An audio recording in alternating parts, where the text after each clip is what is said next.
magnanakaw eh. Kaya ako kasi nanakaw ang battery ninyo, wala pa kasi tamang parking. Kung nasa loob ng parkingan ninyo, hindi po mananakaw yun. Tataka nga ako. Dami no boss? Ang dami nung traffic signages dito. Talagang may mga violators na tayo talagang makulit. Oo. Malaki oh. Ano na yan tawag dyan bossing ano no, parang insulto ba? Parang ganun lang nga lumalabas din eh. One side parking. Ayan po. Sa taas. May driver's license kayo. Sa inyo ba ito? Apa. Nakita ko na lang. Inabot na po niya yung ano, yung sidewalk.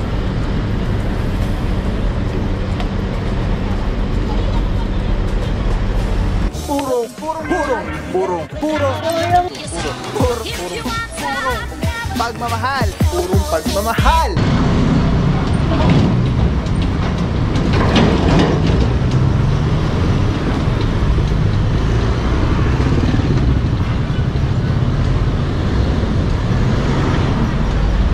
Boss, good morning. What is up guys? Pampaw here, purong pagmamahal. Lungsod Quezon, natin Puting Mayor Mayor Joy Belmonte, Vice Mayor Gian Soto. Tuloy-tuloy yung pagbabago. TTMB, tikas ng paggaling. Sir Cardenas, together with MMDA Seated 1, Barangay Obrero, February 21, 2025. Eto, may reklamo na naman po dito. Parang kailan lang nandito po tayo eh. First target area dito po sa anong street nga ulit ito?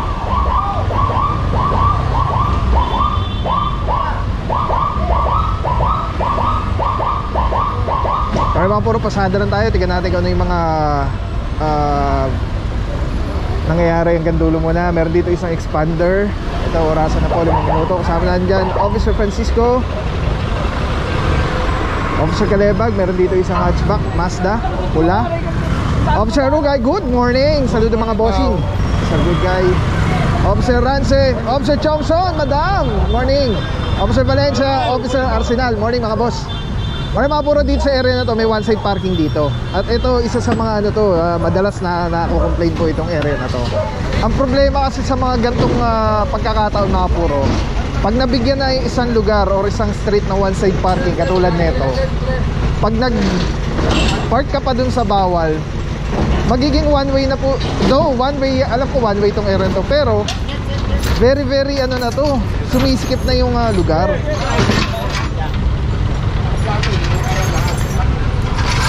Good morning. Officer Calebag, good morning, bossing. Boss, morning. Mr. Good Guy. Mga puro ito, nire-ready lang ano, pero after 5 minutes ikakabit na po yan. And as well tong isa, naka-ready na rin po. Sa amin natin dito, kalmadong kalmado, Officer Francisco. Good morning, bossing. Kanan mo pa, kanan! Kanan!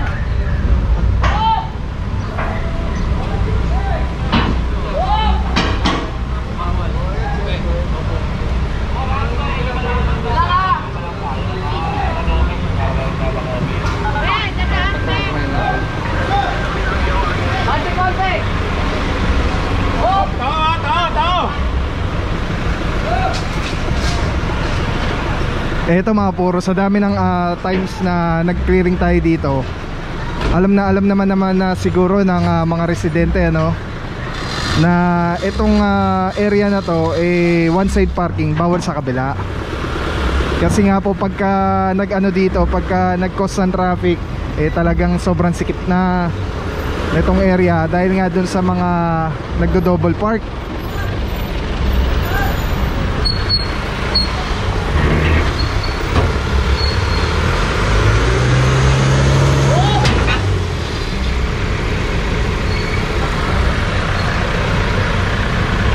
Kaya mga puro, lagi natin paalala, mag-park ng tama, mag-park ng ayos.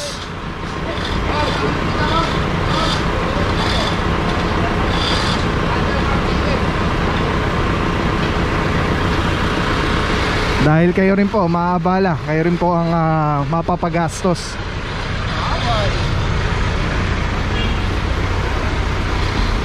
Officer Francisco, good morning bossing. Saludo mga bossing. Boss, ano ba reklamo ulit dito? Parang nadadalasan.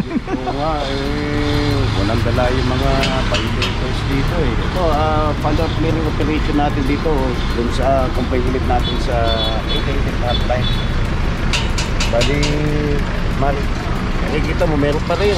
Kaya lang, kagandahan dito, hindi na siya kagaya ng dati. Na marami. Halos puno itong site na to.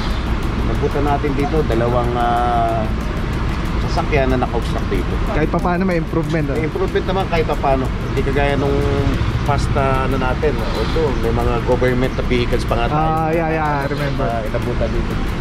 Nice. Thank you so much, Officer Francisco. Kalmadong kalmado. Kaya mga puro, no, tulad nga ng laging sinasabi ng tropa, is pag alam nyo naman na gantong may one side parking na. Tapos may mga magtataka nga ako. Dami, no boss? Ang dami nung traffic signages dito. Talagang may mga violators na tayo talagang makulit. Malaki Ano na yan tawag dyan bossing no? Parang insulto ba? Parang gano'n na nga lumalabas yan Kasi kita mo, halos sa mayat maya. Halos na rin na nga nila nakaratol Thank you bossing. Ito mapakita natin mga puro kung gaano karami ito Hi madam. Boss, good morning. Officer Di Guzman, MMDA seated van. Mga puro tigan nyo, one side parking. Mayat maya. Ang dami boss ito. Didiretsuhin ko to boss. Tigan nyo, isang pagitan lang yan sa sakyan. Ito na ulit. One side parking.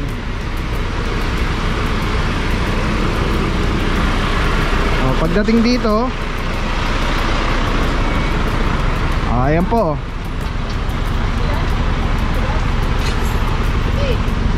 One side parking.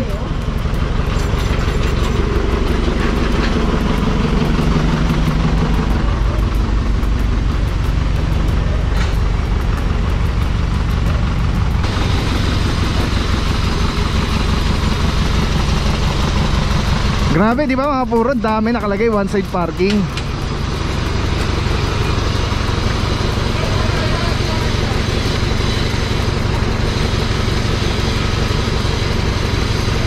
Tapos as per barangay, dito naman daw po wala naman daw alternate one side parking. Talagang doon lang sa side na to ang one side parking.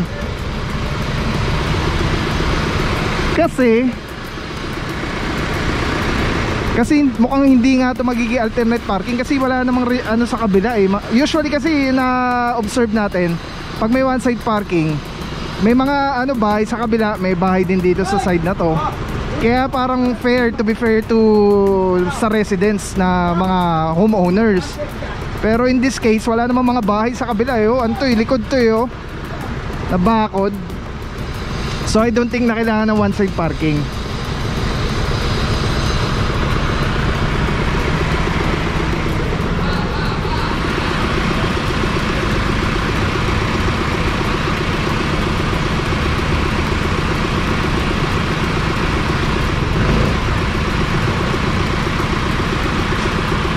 Alright mga puro, pagka po ganito na tow yung inyong sakyan, iwanan po yan na impounding notice. Kung di nyo nakita impounding notice dun sa kung saan siya nakuha or saan nyo pinark na nawala na yung sakyan nyo dahil na tow, mag-consult po kayo sa barangay dahil nagbibigay po ng kopya yung tropa dun sa barangay ng mga notice ng mga na tow na sasakyan.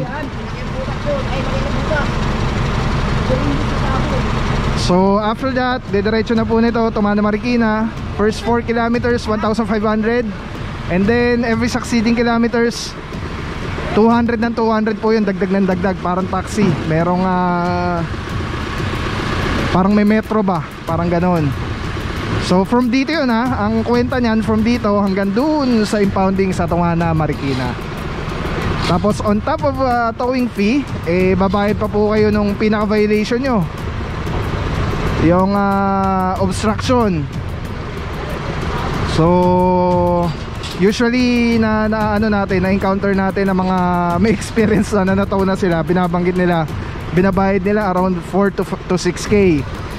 So yun yung kailangan nyo i-ready. Tapos pagka para i-release yung sasakyan, katulad nito, walang mga driver, walang pwedeng sumama, walang pwedeng Kasi pagka po ganyan na kung may dumating na driver, pwede na silang sumama para pagdating dun mismo sa impounding ma-release din na nila agad yung sasakyan, ma-settle agad. So release agad, labas agad yung sasakyan nila. Pero pag walang ganyan driver possible na kung tatagal pa to na ma-settle, baka maipasok-pasok pa sa bandang looban. Kaya if ever, mas medyo hassle yun para sa mga tutubos dahil mag-aantay pa sila na ilabas yung sasakyan. Kung masikip kung medyo puno ang impounding. Basta importante lang po dala nyo syempre lisensya, OR and CR ng sasakyan. Tapos syempre pera at patience at dasal. Kasi sigurado mainit ang ulo nyo pagpunta nyo ng tumana dahil sa nangyari. Alright, so yan na muna mga kapuro, at hindi pa natin alam saan yung mga target areas today. Well, let's see. Antabay lang po, let's go guys, purong pagmamahal. Para sa update na kalsada ng QC, follow and share QC Traffic and Transport Management Department. Alright mga puro, next target area, ito lagi rin po ito na-operate. Ang natin dito, parang hindi na yung mga nagpa-park dito, hindi natututo. Ay, meron isa dito sedan pula.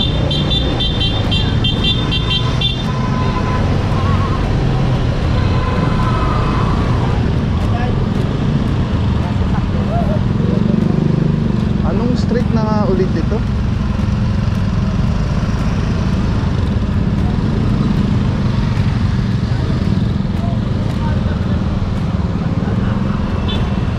Isa lang, good job.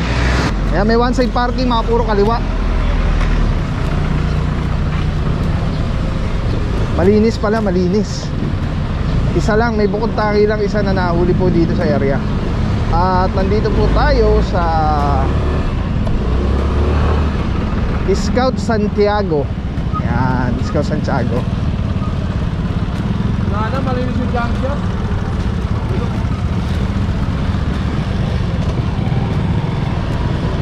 Good job, isa lang. Tapos ito rin, may nahuli tayo before dito, maayos na yung sakyan nila, good job na. Alright, ang tabi lang mga puro. Di pa natin alam yung mga ruta natin today. At gaguide po tayo ng barangay personnel. Ayan, sinabosing ng barangay Obrero. Last time, ilan yung nakikita natin? Oo, dalawa boss. Pwede naman no boss? Pwede naman Kahit pa paano, medyo good. Yeah.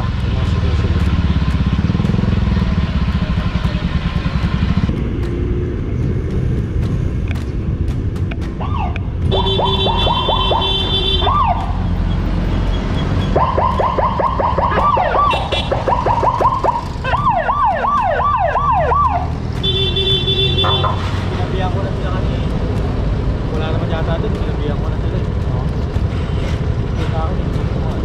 Maayos. Hindi ko napansin kung saan napunta Kanina nagparado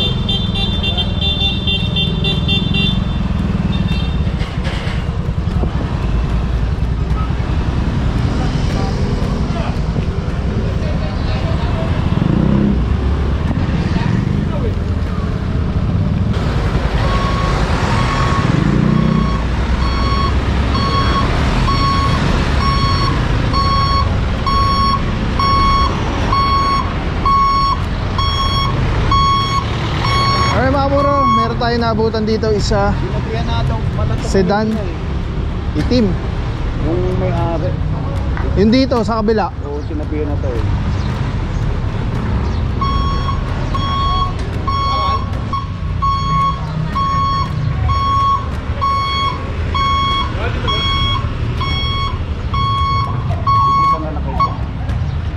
sa taas.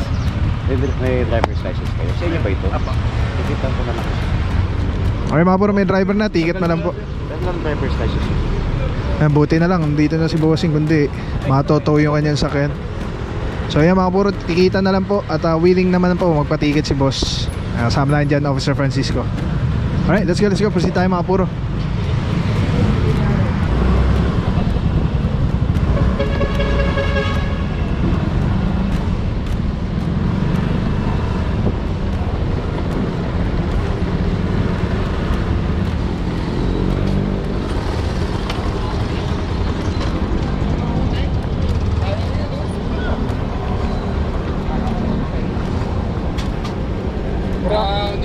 naman pag nangangabuti.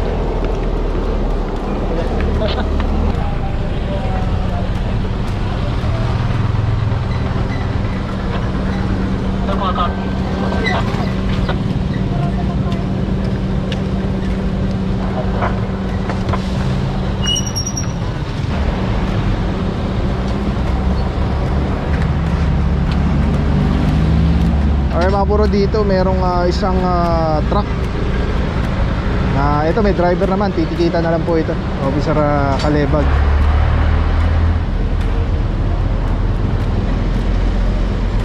Inabot na po niya yung yung sidewalk.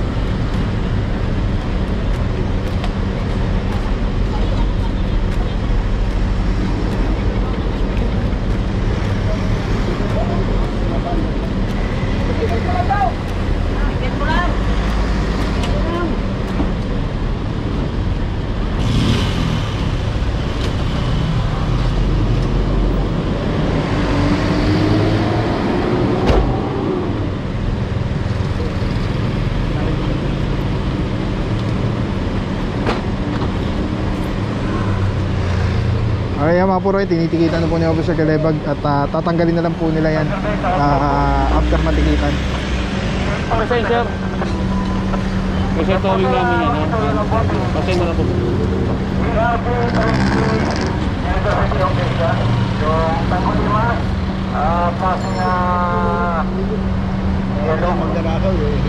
Kaya ako kasi nanakaw ang battery ninyo, wala po kasi tamang parking. Kung nasa loob ng parkingan ninyo, di po mananakaw yan. Oo, at mag-CR yung pag-uwi ko natin. Nahirapan tumawid yung mga estudyante. Sigit mo na lang to. Copy sir, ERB 380 occasion. Yung traffic light po ay flashing red yun, no? Nag-advise po sa PC. Kaya po sir, Tango. Through online sir, ay ano nyo. Kaya, pakialis nyo po yan dyan ha. Opo. Pabalikan po namin yan sir. Alam nyo ba, may natural sanitizer, panghangin, pangtubig, pangpagkain, skincare, at pet care. Ang tawag dito ay Ozonizer 2C. Tested ng Department of Science and Technology. O-on lang natin, 30 minutes po yan. Pag natapos, bibigyan kayo ng napakataas na oxygen level. pH level nito ay 7.3. For more information, visit Super Oxygen sa Facebook page or 0917-755-0889. Maraming salamat sa iyo. Walang papapaw. So thank you so much sa walang sawang support, tiwala. Thank you sa Panginoon at ingat kayo palagi. God bless you. Purong pagmamahal. Thank you so much. God bless.